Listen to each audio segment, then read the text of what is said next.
Hello, everybody, and a warm welcome to the third day of Tapas Project Shaala, a virtual conference to unpack everything that is about experiential learning, about project based learning, and anything that's futuristic and rooted in traditions about learning.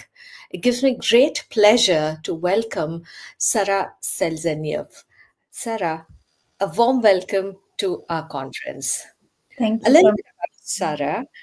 She's currently working part time on a freelance basis as an associate head teacher of School 360, an experimental school pushing the boundaries of education.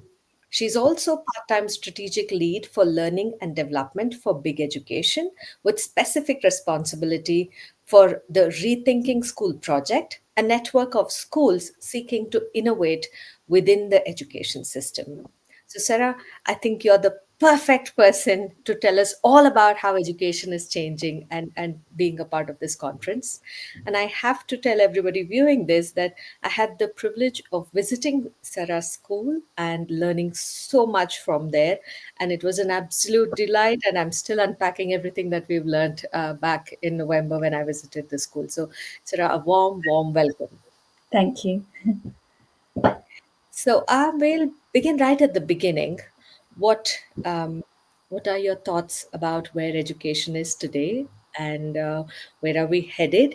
And let's start from there, and then we'll get into what School 360 is doing with respect to that. Yeah. I think the world is changing really quickly, changing at a pace quicker than it's ever changed before. So we are preparing our children for a future whose shape we don't really understand and we can't really understand. And that means we need to think about education in a different way for our children. If we 360 is prepare doing them for with the respect. unknown, they need to have a very different set of skills than they would have had previously. And I think largely the education world has not really kept pace with that. So I think now is a really important time to be looking at the way we educate our children and the why of learning. What is learning really for? What are schools really for? And thinking about education in a different way so that you are preparing them for that possibly problematic, but definitely very different future that they're going to face as adults. And I think the acronym VUCA is something that we've been hearing a lot lately. And existing in a VUCA world today means that you Mhm. need to have skills that we don't know as adults what is Mhm. required. So how do we even equip the children to learn those skills? So fabulous start, I think. Yeah, absolutely. I think there are lots of problems that the world is going to be facing around climate crisis and the wealth divide and the polarization of political opinion. And so we need children that have the kind of skill sets that can manage those really, what we call wicked problems that they're going to be facing as a society and as a human race. Hmm. So can you tell me why School 360 and how did that come about? Um, and what problems of what you just mentioned does it address? So the name School 360 was very important for us. It represents two different things. So it represents an education of the whole child. At Big Education, we talk about education of the head, heart, and hand in equal balance. So the Hmm. head, academic learning is important to us. We do want children to leave school being able to read and write and speak clearly and use their mathematics and science skills. That's very important. But Hmm. we think there's historically been an overemphasis on academic learning in schools. And so we also want there to be the heart and the hand in equal measure. So the heart for us is well-being and relationships. It's Hmm. really important that children learn how to take care of their own well-being and that they learn how to build productive and effective relationships with others, to be good team players, to know how to collaborate. And also the hand, which is skills. So that covers creativity and a whole raft of skills that they might need as they move into the workplace, but also the skills to be independent learners and manage their own learning. So things like resilience and metacognition and the sort of skills that we know will make them productive learners. So that's one part of the name School 360. The other Okay. part of the name is to be a school that is in and with its community, that Mm. makes use of the community assets, but also gives back to the community. Hmm. And for that reason, our mission statement is learn together, think differently, change the world. So our curriculum is very much rooted in the concept of social justice, and all of the Hmm. projects that we do with the children are rooted in issues that matter to them, to their families, to the community, and to the world. And that's helped us to shape our choices about what we include in the curriculum. And so you mentioned projects. So just to tell all our viewers that School 360 is a project-based learning school. Uh, they use project-based learning as the pedagogy for the curriculum Mhm. implementation, right? Um, Yes. so you mentioned all these things, which is so wonderful. But what makes it different from a traditional school? I mean, doesn't a traditional, conventional school also do all of this? Yeah. I'm actually very passionate about the primary curriculum being very distinct from the secondary age curriculum. So when students move into schools age 11, they will move into uh, an education that prepares them for the exams that they will do age 16 and then age 18. And Hmm. I think what we need in primary schools is a very, very different kind of curriculum. Historically, certainly in the United Kingdom, the primary curriculum has just been a bringing down of the secondary curriculum. And what that's done is separated the primary curriculum out into subject areas. And Hmm. um, I think that's not very productive for primary school children's learning. We know from the early years model that we have, where we have areas of learning. So we have knowledge of the world, we have arts and creativity, we have personal, social, and emotional. And that gives a really great foundation up till age 5. And we Hmm. actually believe that introducing project-based learning in between that and the secondary school age is a kind of buffer to that sort of subject separation that you get in secondary school. And I think Hmm. that's really important for children of that age, because knowledge to them is a lot more fluid. You know, Hmm. where does geography start and science begin? That's a very difficult thing to establish in the primary years. Yeah. Children find learning much more engaging and meaningful if it's Mm. taught through a cross-curricular project, Yeah. which tackles a real life issue that they care about and which they are motivated, a problem that they are motivated to solve, basically. So that Right. hence the choice of project-based learning for us. And that's one of the things that makes us very different to a lot of primary schools in the UK. Yeah, and it's so fabulous to be talking to a fellow project-based learning supporter, right? Because I think at Tapas we have consciously decided that that's the vehicle through which we will transact with our learning, and we are observing how the transdisciplinary nature of a project allows for them to think beyond the Mm. solution, which would be so limited otherwise if you were Mhm. doing a project only science or Mhm. only social sciences. Mhm. um, then the solution is also limited to that particular area. And I think it's the power of this transdisciplinary learning and being able to establish those neural pathways Yeah. in the primary years is going to set them up for the subjects in the secondary years. Absolutely, absolutely. And the thing is, what we know, we were talking about wicked problems, weren't we? Yes. All of those wicked problems that our scientists and universities are trying to solve, they all need interdisciplinary solutions. So as a Mm. world, I think we're shifting towards a better and greater valuing of interdisciplinary learning and interdisciplinary approaches as being the ones that will solve those wicked future problems that we have to face. I think it's very difficult. I think the subject silos will have had their day ultimately. We're Mm. seeing in a lot of in the Rethinking Schools project that I run, we're seeing a lot of the most progressive and most innovative schools, instead of doing subject exams age 16 as a standard, they're called GCSEs in the United Kingdom, and you usually would study 8 or 9 subjects at GCSE level age 16 and sit exams for those. A lot of the Mhm. schools now are dropping those and saying we'll do the English and Maths exam age 16 because we think that's important qualification for students to have. But then they're developing their own project-based interdisciplinary qualifications to Mm. replace the single subject GCSEs. And those do tend to be about issues that matter. So the polarization of political thought, for example, or the climate crisis. And they're Mm. finding that those set the students up age 16 in a much more productive way to be prepared for the deeper study that they'll do Hmm.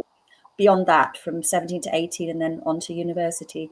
So I think, that model of subject separation, eventually I think we're gonna shift away from that. The world's moved on, but I don't think school has for quite a long time. Yeah, that's quite unfortunate. And I agree with you. I just hope that it would be faster. Like, let's get there faster, Yeah. you know. Yeah. Frustration is real that you see that this is the way to go, but we're not moving there quickly enough. Yeah. Um, I think the other thing about project based learning, and I invite your thoughts on this, is the connect with the real world and with what is Mhm. contextual to us. You mentioned that all your projects are based in the community that you are in. Yeah. Can you tell us a little bit more about why that's important? So for us, one of the sort of key elements of project-based learning is to have contact with real people that do real jobs. Mm, So how do you know what a ballerina is if you've never met one? How can mm, you be a historian when you've never actually met a historian?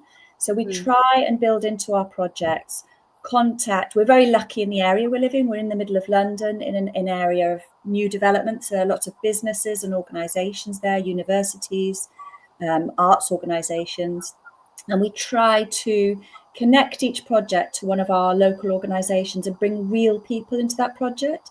mhm, So, for example, when our 4-year-olds were learning about the development around them, the new area which is being built around them, they were doing a project where they were learning about buildings, and mhm, they were imagining what buildings they would design for the local area if they were in charge of the local area.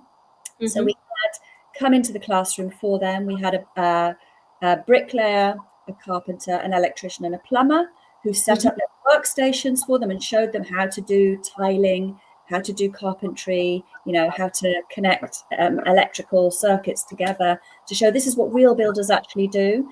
And then when they'd done their building designs, we had the local developer, the building developer from the local area come in, and the children were presenting their building designs to them and saying, we think this would be great to have a zoo on Sugar House Island, which is where we're based, and the builders were giving their feedback on whether they thought that was a good idea for the local area. So it's real projects with real contact with real people. And I mhm, think that's really important in terms of opening their eyes to the possibilities, but also getting a really kind of deep understanding of what it means to be an expert and what the possibilities are for mhm. expertise. I think the school curriculum can be quite limited, in terms of the context that they meet, and we're trying to expand those horizons.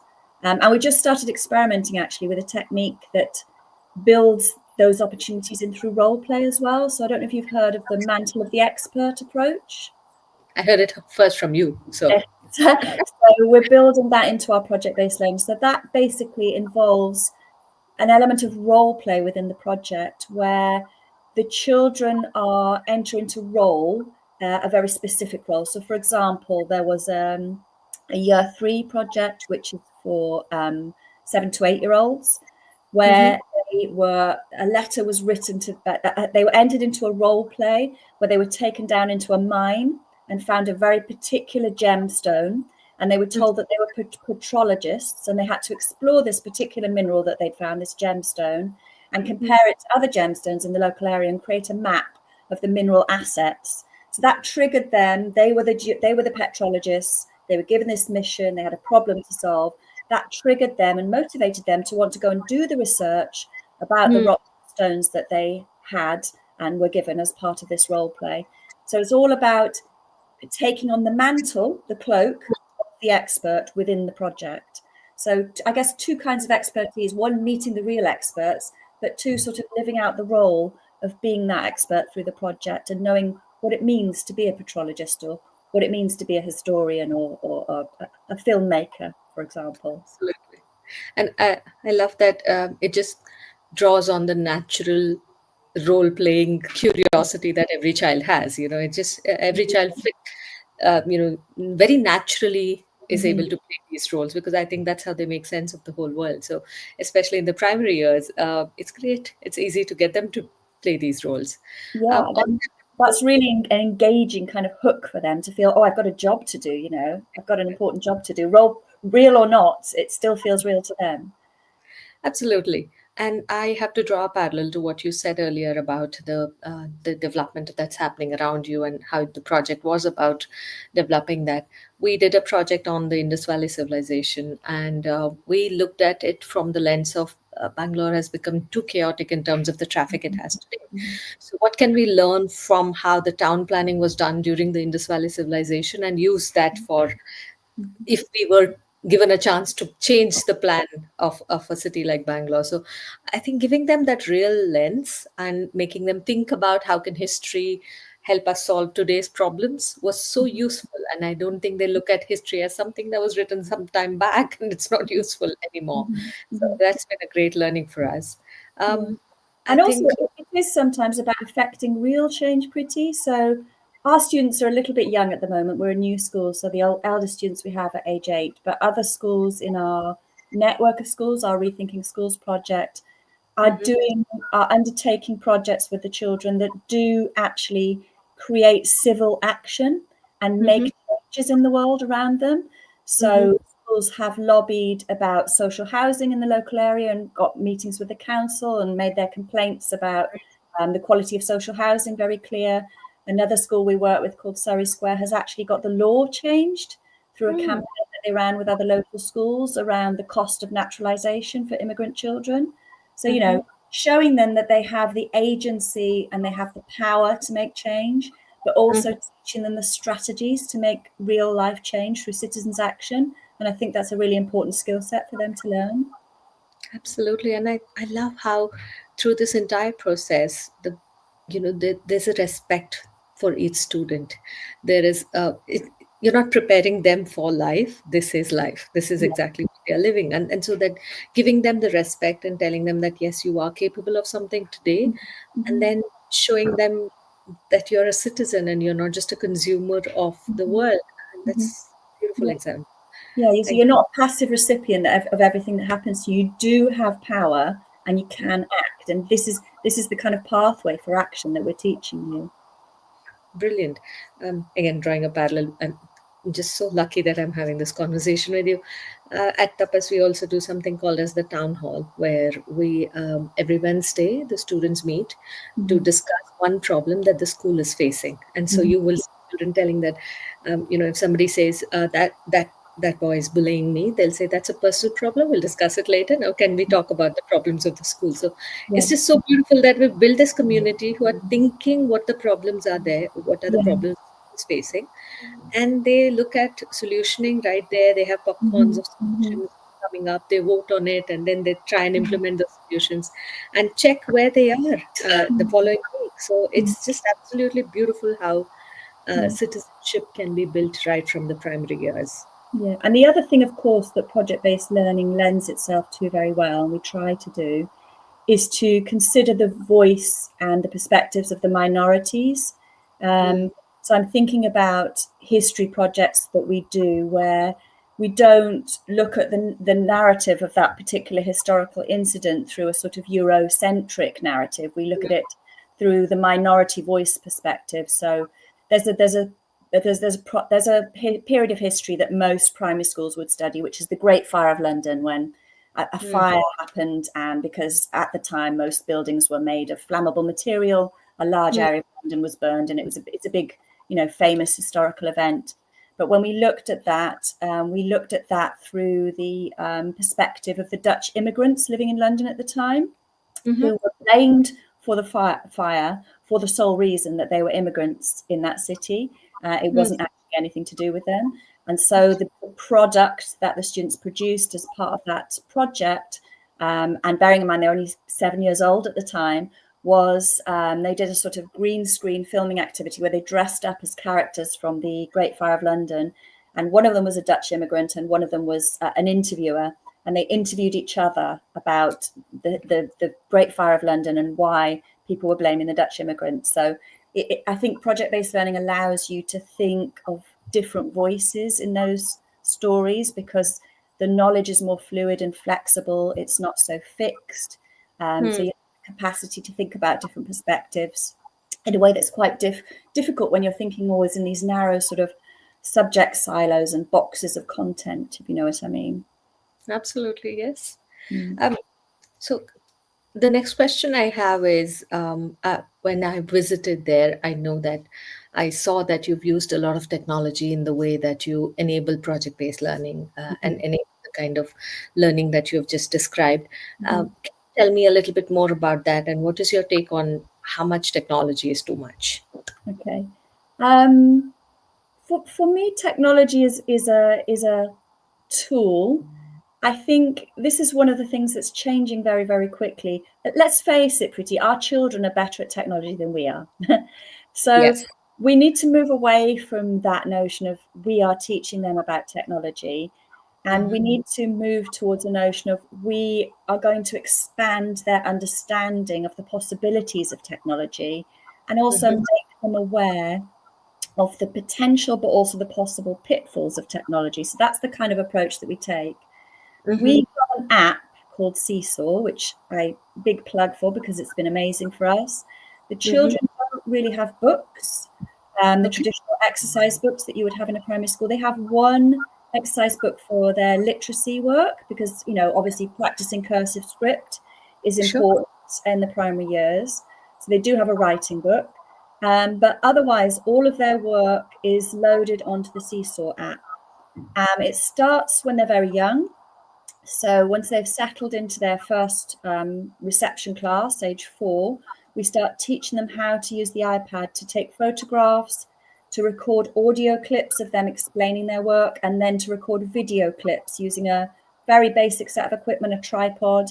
Then as they move into year 1, we teach them how to use the green screen, which is really great for doing kind of role play film situations. And what this does is first of all, it is an inbuilt way of embedding metacognition into the curriculum. Hmm. Because instead of just doing your work and handing it in and it's gone, you do your work and then you put a photo on and you record an audio clip saying, this is my rocket that I made. I built it out of cardboard. It was very difficult to stick the cardboard together, but in the end, I found out that sellotape worked really well, for example. So Hmm. it's building in that metacognition. We know metacognitive learning is really, really important. And then it means because we have this kind of library of clips, we can use that to develop peer and self-assessment. So at the Okay. end of the day, the teacher might put one of the clips up on the board and say, okay, here's a clip of someone explaining their rocket and how they made it. What do we think about this person's presentation? What's really good about it? And if that person did this presentation again, how could they improve it? And so Hmm. over time, you can build in these sort of feedback loops, and Hmm. that builds in the other sort of concept that's very important to project-based learning, which is the idea of iterations of the work. So you're Yeah. moving towards producing a beautiful piece of work. That's the Ron Berger kind of Yeah. project-based learning. His book is all about that, by iterative feedback loops. So the first product that you produce might not be the final product. It might be the first of 3 final products before you get to the one that you're really happy with. So that Hmm. technology has enabled us to build in metacognition and building feedback loops in a really, really powerful way. And then it has other benefits, wider benefits. Parents can see everything that their children are doing at home, which they love. Hmm. Parents post pieces of work to the app and the teacher can upload those. So you create a full and rich kind of portfolio of the child's learning inside and outside of school. And then we've also been using those to completely rethink end of year annual reports. So I don't know if you Okay. have these in your school, but in the UK we have usually 2 sides of A4, some writing about each of the subjects and what the child has done. A lot of it is often copied and pasted by the teachers, to be perfectly frank. Yeah. And there's very little in it that's personal and meaningful as a parent. I know that myself. What Hmm. we've done is we've said, forget that. That's a massive workload for teachers. It's not very helpful to parents. All they really want to know is, how's my child doing? Are they happy? If they got friends? Are they learning well? Are they applying themselves? Are they concentrating? And are Yeah. they making progress? So with the Seesaw app, we developed a website for each child. And at the end of each year, the child has a conversation with their teacher to curate their best pieces of work from the year and to write a couple of sentences about each of them. And that forms a new page on the website each year. with the ultimate goal. So we have pupils in year 3 this year. This is going to be their first year of actually writing their own reports. So creating their own websites with a little bit of teacher support, but not with the teachers doing all of the writing. So Okay. in that, again, technology opens up possibilities. The parents love those websites. It's a much more meaningful record of your child's learning journey as they go through school than a series of A4 written documents full of national curriculum jargon. This goes across grades, I'm assuming. It just So keeps adding each on. year, a new page is added, to show Mm. how the child did in that year. So it Yeah. talks about are they living up to the school values? What are their next steps? And it gives Mm. some pieces of work for each of the subject areas, so that you can see a sort of fair reflection of what the child's interested in and what they've been working on that year. Brilliant. And two things for me to observe and comment on here. First thing, you mentioned that you use technology as a tool, right? Mm-hmm. And that's, I think, the most powerful thing today for every educator to be using. And I think we are so scared about the word technology in the classroom that Mm-hmm. many teachers just shut off at the mention of it. Mm-hmm. I think we should be encouraging that, just like how she or he would use a scissor in the classroom, an iPad is the same. It Mm-hmm. is to be used as a tool. And the second thing that you mentioned about feedback, and I couldn't agree more, and the iterations that the learners have to do with each feedback. We use Austin's Butterfly, Ron Berger's Austin Butterfly video Yeah, to introduce the concept of how to give feedback and have multiple drafts of their work so that it becomes better and better. So I think that becomes the basis of all other learning. Being able to give good feedback and take good feedback mm-hmm. is the basis of project based learning. I think that's one of the first few skills that we are focusing on. Yeah, And I think, yeah, it just makes sense that the teacher's doing this in the classroom using their own work. yeah. It's fabulous. And that's part of a wider effort that we've made at the school to establish what we call a feedback culture across the school, Hmm. where you are not just giving feedback and receiving it. You are asking for feedback, Mm. receiving it in a positive mindset, and using it to change your practice. And that's Hmm. something we've built into the way we work with teachers, because if feedback is good for students, it's Yeah. obviously also great for teachers. So we do that specifically through a very different kind of professional development model that we have, where Hmm. we only have two kinds of professional development sessions really. We Hmm. have one which is a sort of series of sessions where we will get an input. It might be a reading, a research paper, or a video inspiration of some good practice, or a reminder of our, our policy around project-based learning, for example, and what makes a great project. Hmm. So we will read, listen, discuss that. Then we Hmm. will all make a plan to go away and film ourselves in the classroom, again, using very basic technology, iPads with tripods, very basic. And we film ourselves interacting with the children in whatever context was relevant to that input that we had. And then the following week, we come back with our videos and we watch each other's videos and we give each other feedback. So we have Hmm. feedback protocol, which is I saw, I noticed, and I wondered, which we will use with each other. And then we Hmm. collectively, once we've looked at each other's videos, we collectively agree the next steps for us as a school. And then we may go into another round of filming. And Wow. so that's the first kind of professional development we do. The second kind we do is instead of senior leaders taking in people's books and checking what does the work look like in books, are you doing the right thing, because it's all on Seesaw, what we do is we say, okay, this week we're going to be looking at science on Seesaw. Here are some investigative questions.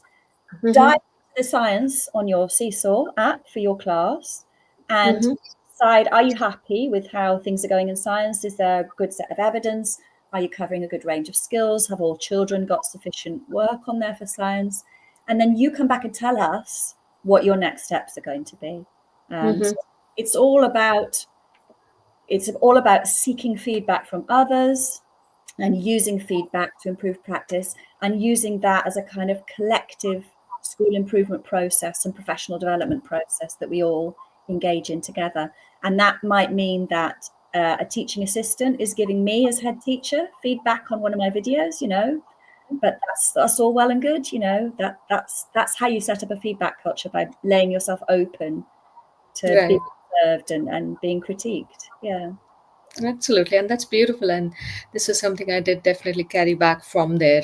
And similar to that, we have something called as the circle of influence that we do at Tapas.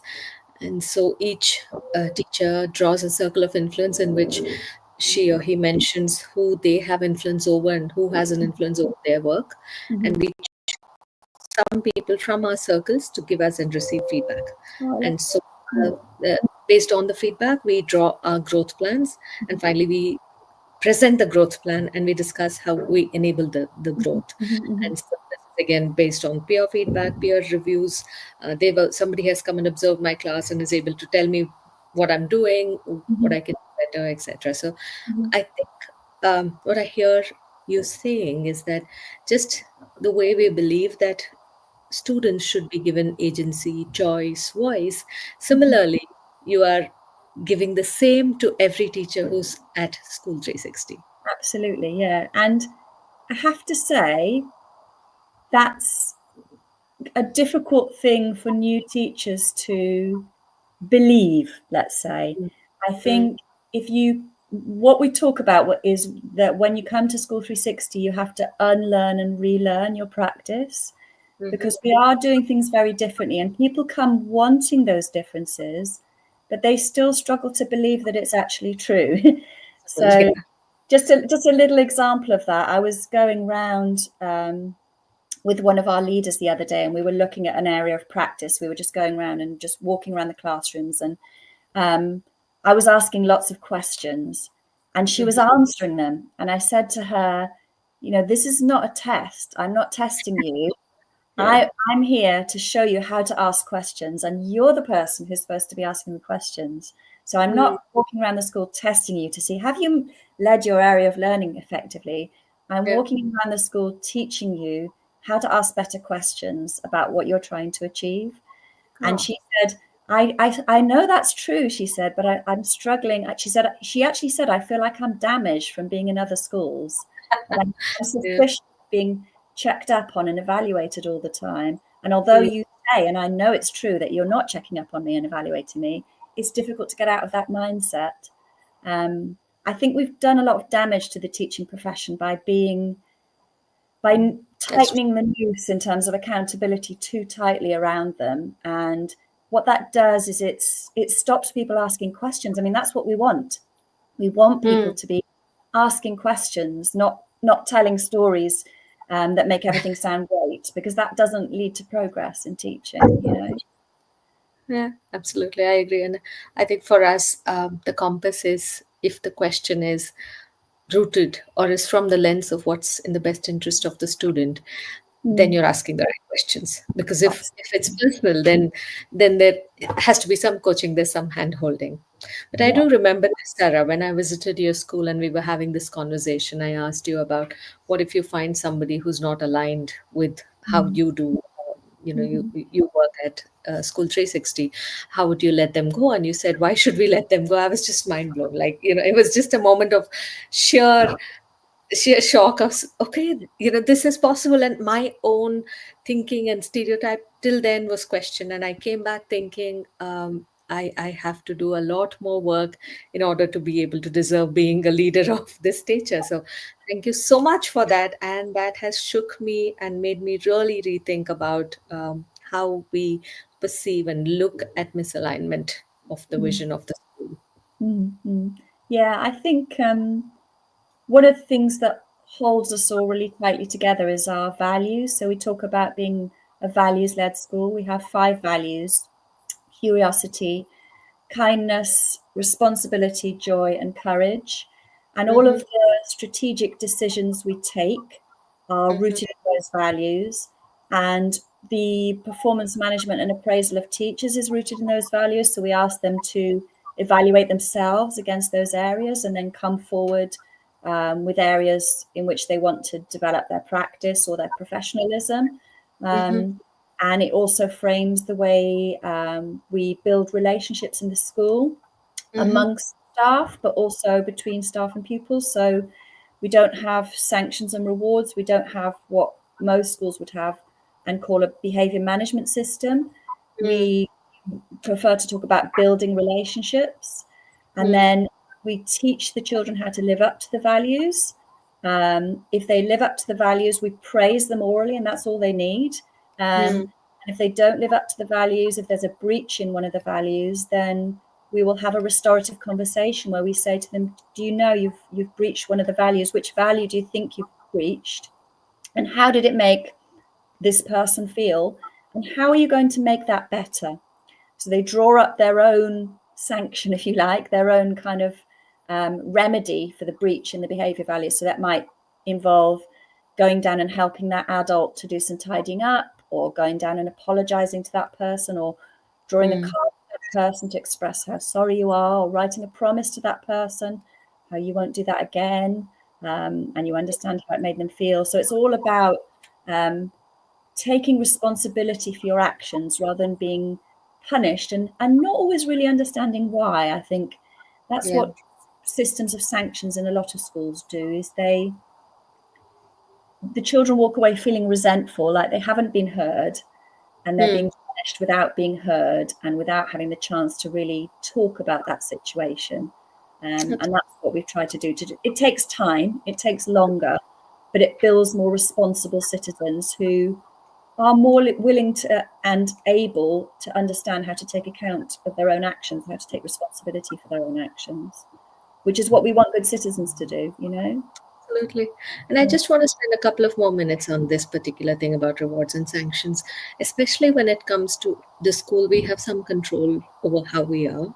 Mm-hmm. But I think it's very important that the parent community also understands this. Mm-hmm. As a school, we have a very strong take on rewards and the sanctions and punishments, or whatever other term that you want to call it. But then we do see that it's difficult to get the parent community on board with this, and there's a lot of education that happens.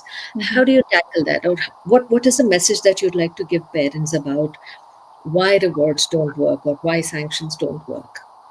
Um, I'll tell you a funny story about this, because we had a bit of a, in our first or second year of running the school, we thought, wouldn't it be really nice to give rewards to those children who are just really quietly good all the time and may not be getting much attention?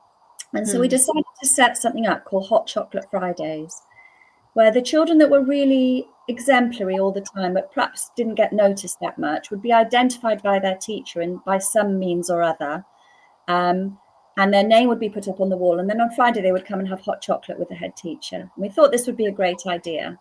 And by then, we were already really rooted in this idea of living up to the values and restorative conversations. It was all going well, but this was just a sort of nice little extra thing that we decided to do. And Okay. within a week of doing this, the whole system fell apart, because children started saying, if I do that thing, will I get my name on the wall for Hot Chocolate Fridays? Or how come she got her name on the wall for Hot Chocolate Fridays and I didn't get my name on the wall when I was being really responsible and kind? And the whole system just fell apart, and we immediately just threw it all in the bin. And I think the learning from that is, do you want people who just do something because it's the right thing? Or do you want people who do something because they're going to get something back for it? And Exactly. I think that's the kind of, we don't want to be in a world where where our own children will only do things if they're going to get something back for it.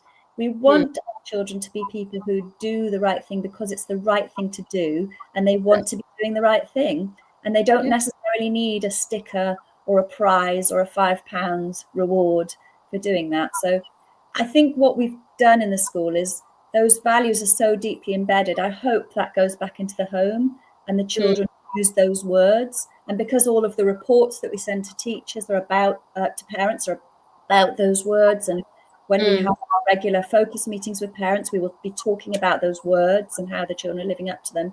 So I hope there is a kind of a spread, a seepage into the homes of the children. Yeah. Yeah. I think the phrase "what's in it for me" has to be completely removed from everybody's vocabulary, Yeah. unfortunately.